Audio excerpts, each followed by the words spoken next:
ஓம் முருகா போற்றி. ஓம் சரவண பவ. என் அன்பு குழந்தையே, எங்கும் போக வேண்டாம். உன்னை தேடி நான் வந்திருக்கின்றேன். இந்த சித்திரை பிறந்தது உனக்கான நல்ல யோகத்தை கொண்டு வந்திருக்கிறது. ஒரு நிமிடமாவது முருகன் சொல் பேச்சு கேட்டுவிட்டு போ. எங்கு போனாலும் கிடைக்காத அற்புதம் உன்னை தேடி நான் கொண்டு வந்திருக்கின்றேன். ஒரு நிமிடம், ஒரே ஒரு நிமிடம் எனக்காக ஒதுக்கிப்பார். உன் வாழ்க்கையில் எங்கோ நீ சென்று விடுவாய். உன் வாழ்க்கையில் அமைதி கிடைக்கும், மகிழ்ச்சி கிடைக்கும். உன்னுடைய வீட்டில் ஒரு சுப நிகழ்ச்சியை நடத்துவதற்காக நான் வந்திருக்கிறேன். அது உன் மனம் விரும்பும் நிகழ்ச்சியாக இருக்கும். நீ நீண்ட நாட்களாக ஆசைப்பட்ட நிகழ்ச்சியாக இருக்கும். கேள் கண்மணி, இப்போதே கேள். என்னுடைய இந்த வார்த்தைகள் உன் செவி வந்து சேரும் நேரம் உன் வீட்டில் சுப நிகழ்ச்சி நடப்பதற்கான எல்லா அறிகுறிகளும் தானே வந்து சேரும். கொஞ்சம் நேரம் கேட்பாயா? நீ இதை கேட்கும் நொடியே நீயும் உன் இல்லமும் சுபிட்சமடைய போகிறது. மகிழ்ச்சியும் கிடைக்கப் போகிறது. நீ விரும்பியது எல்லாம் உனக்கு கிடைத்து கொண்டே இருக்க போகிறது. அப்பா உனக்கு நல்ல செய்தி சொல்ல வந்திருக்கிறேன். மன மகிழ்ச்சியுடன் சந்தோஷமாகவே இதை கேள். நீ வாழ்ந்து கொண்டிருக்கும் இந்த தற்போதைய வாழ்க்கை நான் உனக்கு கொடுத்தது. இதில் நீ அனுபவிக்கும் அத்தனையுமே நான் உனக்கு ஆசீர்வதித்து கொடுத்தது. இதை நீ எப்போதும் ஒரு நாளும் மறக்க கூடாது. இதை நீ புரிந்து கொண்டால் மறுகணமே உனது கண்கள் முன்பு நான் தோன்றுவேன். நம்பிக்கையோடு இதை நீ என்னை ஏற்றுக்கொண்டால் மட்டுமே இது சாத்தியமாகும். உன்னை தேடி உனது இல்லம் நாடி உன்னுடன் சேர்ந்து சாப்பிடுவதற்கு நான் வந்து கொண்டே இருக்கின்றேன். எனக்கு பிடித்த உணவை தயார் செய்து வை. உன் வீட்டில் வந்து தங்கி அதை நான் உண்ண போகின்றேன். உன்னை நீ தயார்படுத்திக் கொள். எனது பரிபூரண ஆசீர்வாதம் உனக்கு கிடைக்கப் போகின்றது. அளவில்லாத மகிழ்ச்சி உனக்கு கிடைக்கப் போகின்றது. எனது காலடி படும் நேரம் உன்னுடைய வீடும் நீயும் சுபிட்சமடைய போகின்றாய்.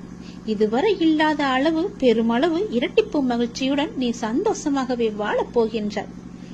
நீ என்னிடத்தில் வைத்த கோரிக்கைகள் எதுவாக இருந்தாலும் அது நிச்சயம் நிறைவேறப் போகின்றது. நீ விரும்பியது எல்லாமே உனக்கு கிடைக்கப் போகின்றது. உன்னை பார்த்து ஏளனமாக சிரித்தவர்கள் எல்லாம் உன்னை பார்த்து வியக்கும் வண்ணம் நான் உன்னை உயர்த்தி வாழ வைக்கப் போகின்றேன். நடப்பது இனி நடக்கப் போவது இதுவரை நடந்தது எல்லாமே என்னுடைய அனுகிரகத்தால் தானே, என்னுடைய துணையால் தானே, என்னுடைய லீலைகள் தானே. அப்படி இருக்கும்போது இனி நடப்பதும் நீ நடந்து கொண்டு இருப்பதும் எல்லாமே என்னுடைய நன்மைகளாக மட்டுமே உனக்கு இருக்கும்.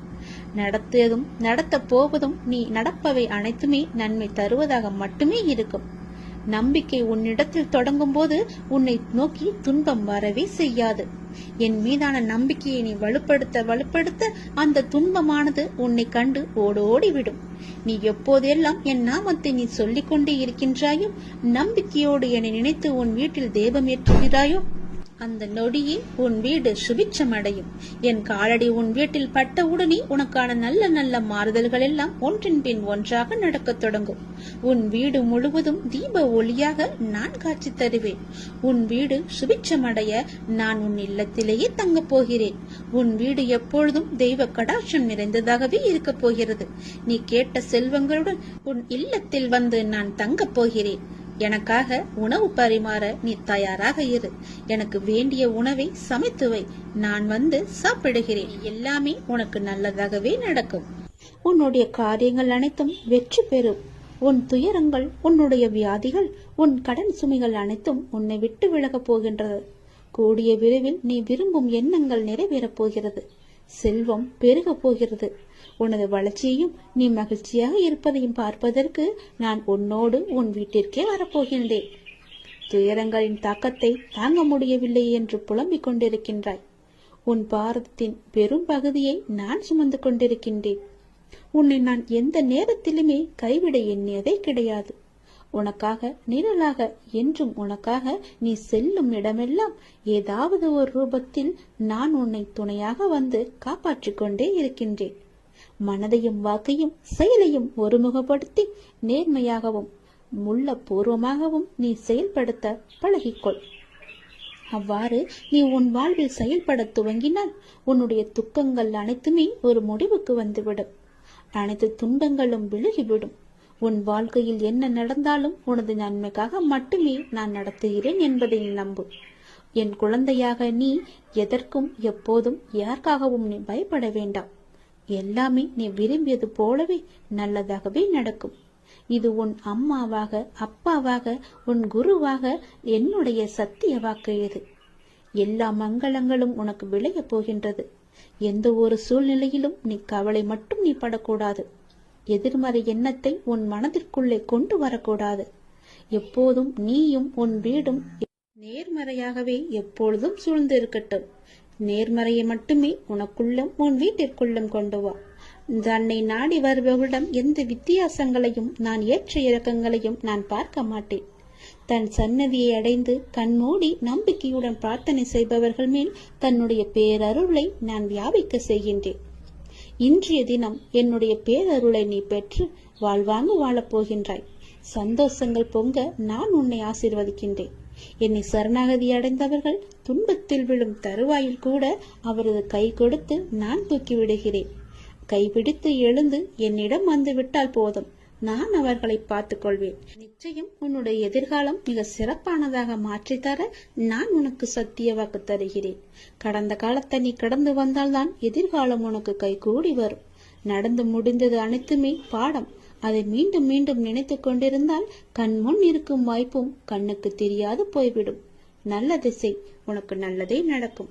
இந்த அப்பன் எப்போதுமே உனக்காக மட்டுமே இருக்கின்றேன். உன் நல்லதுக்காகவே நான் வாழ்ந்து கொண்டிருக்கின்றேன். உனக்கு நல்லது செய்யவே உனக்கு துணை புரிந்து கொண்டிருக்கிறேன். எல்லாவற்றிலும் நீ ஜெயிக்க என்னுடைய ஆசைகளையும் எப்போதும் நான் உனக்கு வழங்கி கொண்டே இருப்பேன்.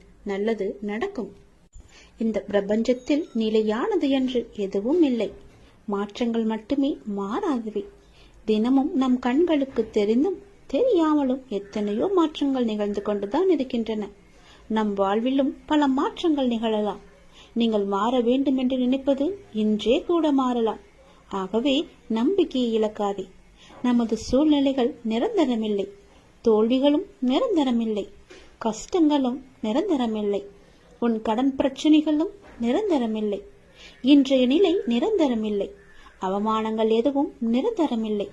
கஷ்டங்களும் கவலைகளும் கூட ஓடோடிவிடும். இவை அனைத்துமே மாறக்கூடியவை. அனைத்திற்கும் தீர்வு உண்டு. நீ என்னை நம்பினாய். என்னால் தீர்க்க முடியாத பிரச்சனைகளே இல்லை. நிறைவேற்ற முடியாத பிரார்த்தனைகள் இல்லை. மாற்ற முடியாத சூழ்நிலைகள் இல்லை. முழுமையாக என்னை நம்பு. உங்களுக்கு ஒன்று தாமதமாகிறது என்றால் அதை முழுமையாக ஏற்றுக்கொள். காரணமில்லாமல் இங்கு எதுவுமே நிகழப்போவதும் கிடையாது. இதை நீ இப்போது கேட்டுக்கொண்டிருப்பதற்கும் மிகப்பெரிய ஒரு காரணம் இருக்கலாம். எல்லாமே நன்மைக்கே. நம்பிக்கையோடு நீ பிரார்த்தனை மட்டும் செய். உங்கள் வாழ்வில் நிச்சயமாகவே மாற்றங்கள் ஏற்படும். நீ கேட்டபடியே நல்ல மாற்றங்களாக இருக்கும். சிறப்பாகவே நீ வாழ்வாய். என்னுடைய அனுகிரகம் உனக்கு எப்போதுமே கிடைக்கும். உங்கள் வாழ்க்கை மகிழ்ச்சியுடனே இருக்கும். உங்கள் மரியாதை உங்களிடம்தான் இருக்கின்றது. உங்கள் கண்ணியத்தில் தான் இருக்கிறது. உங்களுடைய நடத்தையில் தான் இருக்கின்றது. உங்களுடைய ஒழுக்கத்தில் தான் இருக்கிறது. உங்கள் முன்பு தரும் மரியாதையை வைத்துக்கொண்டு என்ன செய்ய போகிறீர்கள்? உங்கள் பின்னால் என்ன நடக்கிறது என்று கவனியுங்கள். உங்களை சுற்றி என்ன பேசுகிறார்கள் என்பதை உற்று நோக்குங்கள். உங்கள் மதிப்பு உங்கள் கண்ணியத்தின் மூலம்தான் நீங்கள் இல்லாத இடங்களிலும் பிரதிபலிக்கும். அவரா என்பதற்கும் அவனா என்பதற்கும் வித்தியாசம் இருக்கிறதல்லவா? உங்கள் செயல்களில் அது இருக்கிறது. உங்களுக்கென்று ஒரு பெயர், உங்களுக்கென்று ஒரு குணம், உங்களுக்கென்று ஒரு எல்லையை நீங்கள் வைத்துக் கொள்ளுங்கள். எவரையும் எடை போடாதீர்கள். எவரும் உங்கள் முன்னும் பின்னும் வேறு வேறு எடைகள்தான் காட்சி அளிப்பார்கள். நம்பி விடாதீர்கள். யாரையுமே நீங்கள் நம்பி விடாதீர்கள். பெயரை வைத்துக்கொண்டு என்ன செய்ய போகிறோம் என்று நினைக்காதே. அதுவே உங்களின் ஒரே நிம்மதி. நாம் என்னும் உயர்ந்த எண்ணங்கள் நம்மை சிறந்த மனிதராக மாற்றுகிறது. நமது வார்த்தைகளை நம்மை விளைவி கொடுக்க வைக்கிறது. செயல்கள், உறவுகள் அனைத்தும் நம் எண்ணங்களின் உருவங்கள். உன்னதமான எண்ணங்கள் தான் நம்மை எப்படி என்று தீர்மானிக்கிறது. நம் ஆளுமையை அதிகரிக்க செய்கிறது.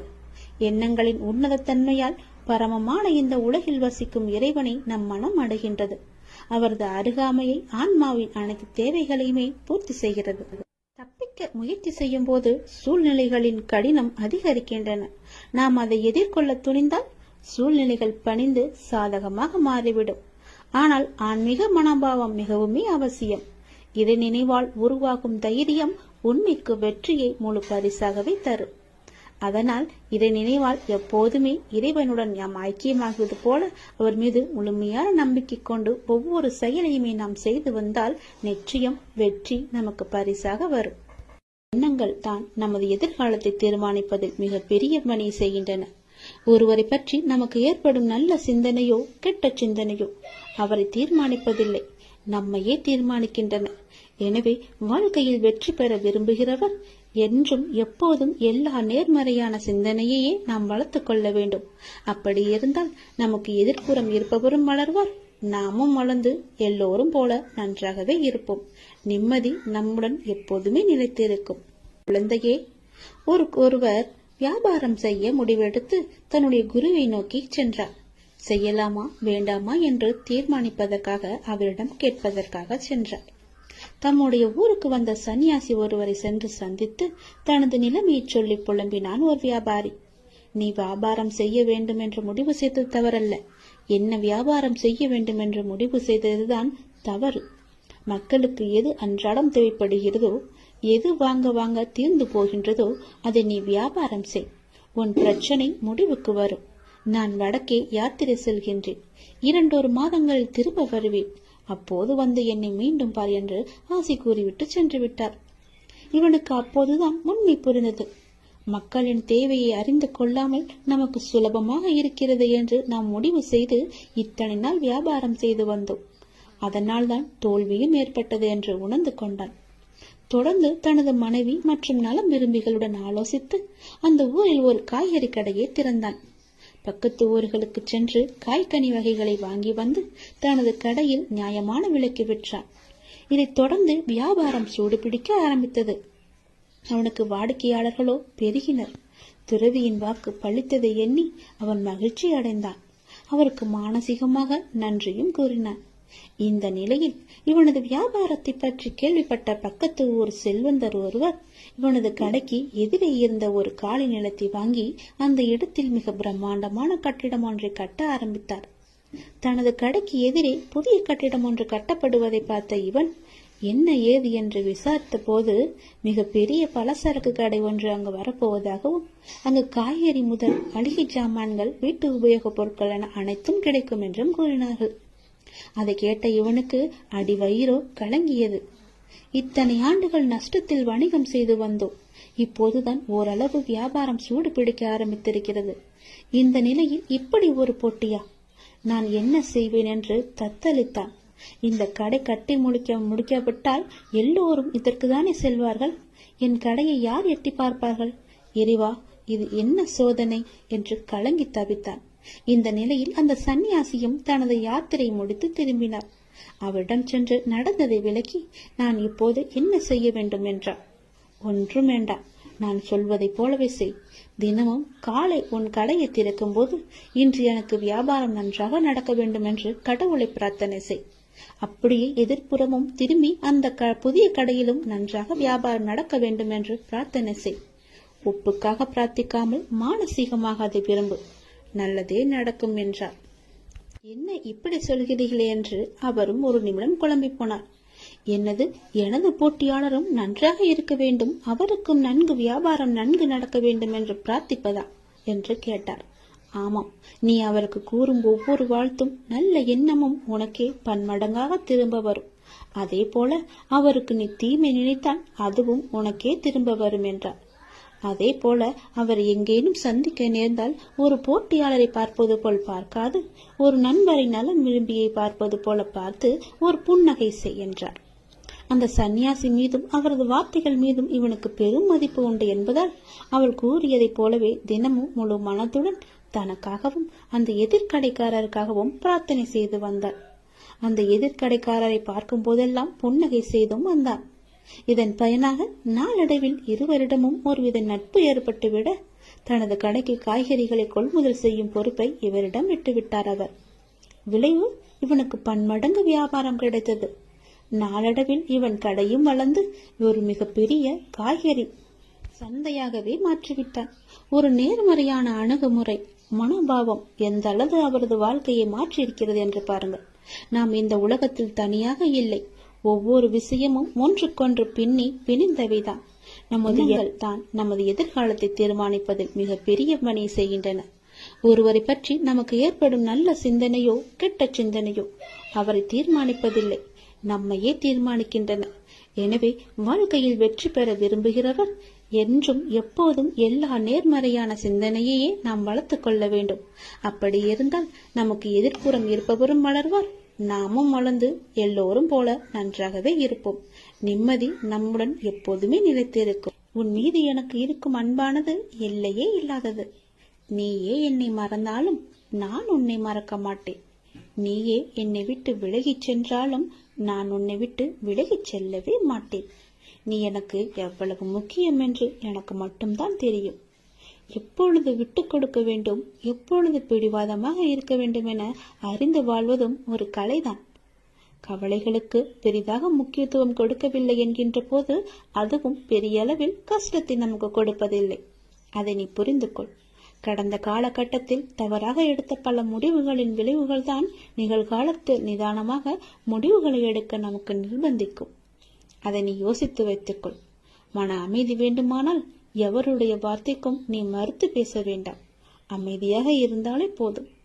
சிறிது காலமாக உனக்குள் இருந்த மனப்போராட்டத்திற்கு இப்போது விடை கிடைக்கும் நேரம் வந்துவிட்டது. அதற்கான விடையை தேடி நீ எங்கும் போக வேண்டாம். அதுவே விடை தேடி வந்து கொண்டிருக்கிறது. இதை நோக்கி உன்னை வேண்டி என்னிடம் வந்து நின்றாயும் அதனை உனக்கு அள்ளித்தர நான் வாழ்ந்திருக்கிறேன். மன நிறைவுடன் நான் அள்ளி அள்ளி கொடுப்பதை நீ பெற்றுக்கொள். நீ வாழ்ந்த இந்த வாழ்க்கையில் பலவற்றை நீ இழந்து விட்டாய். ஆனால் இன்று இழந்ததை புதுப்பித்துக் கொடுக்க நான் வந்திருக்கின்றேன். தன்னை பற்றி பிறர் நல்விதமாகத்தான் நினைக்க வேண்டும் என்பதை நீ எப்பொழுதும் விரும்பக்கூடாது. உன்னுடைய இயல்பு மாறாமல் நீ இரு. படைத்தவருக்கு தெரியும் யார் சிறந்தவன் என்று.